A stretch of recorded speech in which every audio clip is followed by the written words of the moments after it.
संबोधित करते हुए उन्होंने लोगों से यही अपील की।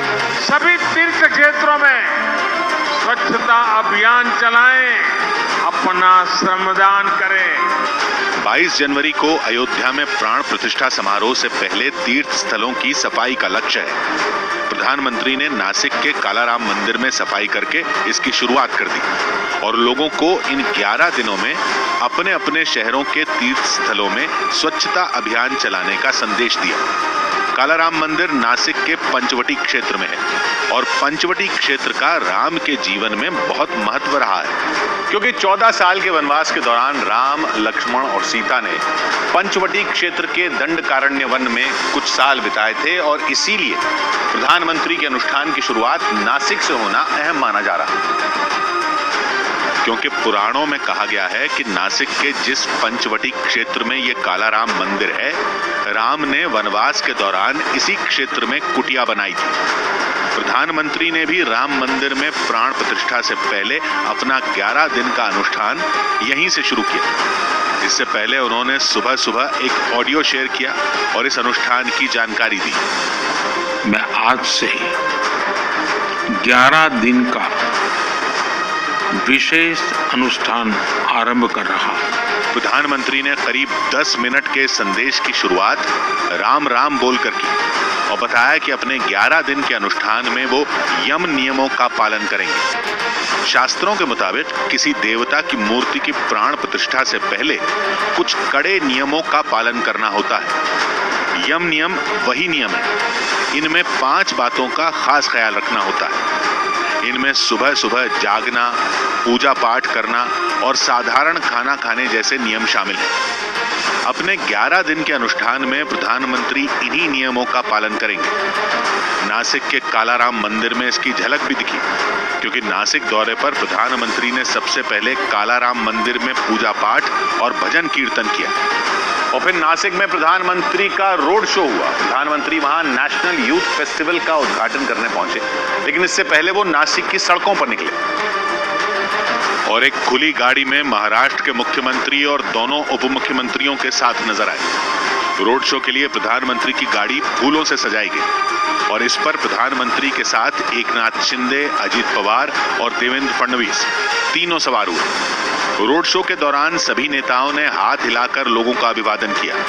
सड़क के दोनों तरफ खड़ी भीड़ ने भी पीएम के काफिले पर फूल बरसाए। प्रधानमंत्री को देखकर लोगों में जबरदस्त जोश नजर आया। ये रोड शो करीब आधे घंटे तक चला और फिर प्रधानमंत्री और रोड शो में शामिल बाकी नेता नेशनल यूथ फेस्टिवल में पहुंचे। वहां केंद्रीय मंत्री अनुराग ठाकुर भी इस कार्यक्रम का हिस्सा बन गए। उधर अयोध्या में होने वाले मंदिर के प्राण प्रतिष्ठा समारोह से पहले केंद्रीय मंत्री स्मृति ईरानी अक्षत लेकर अपने संसदीय क्षेत्र अमेठी पहुंची। वो 3 दिन के अमेठी दौरे पर हैं और दौरे के पहले ही दिन वो अक्षत लेकर लोगों के बीच पहुंच गई। उन्होंने अमेठी के चिलौली गांव में लोगों को रामलला के दर्शन का न्योता दिया और शंख बजाकर अक्षत बांटना शुरू किया। स्मृति ईरानी जैसे ही महिलाओं के बीच पहुंची, वो खुश हो गई। एक महिला तो इतनी खुश हुई कि उसने स्मृति ईरानी को गले से लगा लिया। स्मृति ईरानी ने भी खुश होकर उसे अपने गले में पड़ा राम नाम का पट्टा पहना दिया और फिर उसके हाथों में अक्षत दिया। वो गांव में घूमी। पहले उन्होंने लोगों को अक्षत दिया, फिर रामलला के दर्शन का निमंत्रण पत्र सौंपा। इस दौरान बैंड बजता रहा और राम नाम का नारा लगता रहा। स्मृति ईरानी ने घर घर जाकर निमंत्रण पत्र बांटे। एक घर में तो उन्होंने अक्षत एक बुजुर्ग महिला के हाथों में रखा।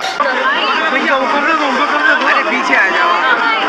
वैसे स्मृति ईरानी जन संवाद विकास यात्रा के लिए अमेठी पहुंची हैं। इस कार्यक्रम के तहत वो अलग अलग गांवों में चौपाल लगाकर लोगों की बात सुनेंगी। उधर राम मंदिर के प्राण प्रतिष्ठा समारोह में उज्जैन के महाकाल मंदिर में 5 लाख लड्डू भेजने की तैयारी चल रही है। मुख्यमंत्री मोहन यादव के आदेश के बाद मंदिर समिति लड्डुओं को तैयार कराने में जुट गई। और इसके लिए उज्जैन जिले के डीएम खुद अपनी देखरेख में लड्डुओं को तैयार करवाते दिखाई दिए। एक बड़े से हॉल के अंदर कई लोग पूरी साफ सफाई के साथ लड्डू बनाते दिखे। इस दौरान कोई कढ़ाई में बेसन तैयार करता दिखा तो कोई तैयार हो चुके लड्डुओं की पैकिंग करता नजर आया। महाकालेश्वर मंदिर समिति का लक्ष्य बाबा महाकाल के धाम से लड्डुओं को तैयार करके 21 जनवरी तक अयोध्या पहुंचाने का है। ये लड्डू जो तैयार हो रहे हैं, इन लड्डुओं को जो है युद्ध स्तर पर तैयार किया जा रहा है। 22 जनवरी को राम मंदिर के प्राण प्रतिष्ठा समारोह से पहले लड्डुओं को तैयार करवाने के लिए 100 कारीगर लगाए गए।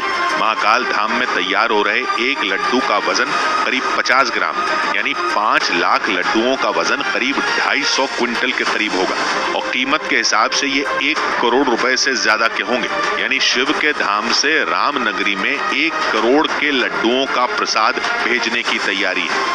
इधर राम मंदिर की प्राण प्रतिष्ठा समारोह से पहले सरयू नदी की साफ सफाई के लिए खास इंतजाम किए गए। प्राण प्रतिष्ठा समारोह से पहले घाटों को चमकाने में प्रशासन दिन रात जुटा है। और इतना ही नहीं, 22 जनवरी से पहले और 22 जनवरी को सरयू नदी में पानी का बहाव बिल्कुल सही हो, इसके लिए सेंट्रल वाटर कमीशन की एक टीम को लगा दिया गया। ये टीम इस बात का ध्यान रखेगी कि नदी में पर्याप्त पानी हो और पानी की क्वालिटी बेहतर हो। जल स्तर कितना है, मतलब कितना सुटेबल है, डेली मतलब कितना रेट से फ्लो हो रहा है, उसका पूरा मेजरमेंट किया जाता है। पानी के स्तर की जांच और साफ सफाई के साथ ही सरयू नदी के घाट पर दूसरी सुविधाओं का भी ध्यान रखा जा रहा है। कोलकाता से मंगवाई जा रही खास तरह की इलेक्ट्रिक नाव के लिए सरयू के नए घाट पर एक चार्जिंग स्टेशन भी बनाया गया। यहाँ पर इलेक्ट्रिक चार्जिंग होगी और इसके अलावा जो अन्य सुविधाएं हैं उस नाव को देने वाली वो होंगी यहाँ पर। यानी प्राण प्रतिष्ठा कार्यक्रम से पहले प्रशासन अयोध्या की सड़कों और गलियों को ही नहीं चमका रहा बल्कि सरयू के घाटों को भी चमकाया जा रहा है। इधर उपराष्ट्रपति जगदीप धनखड़ भी 22 जनवरी को अयोध्या जाएंगे।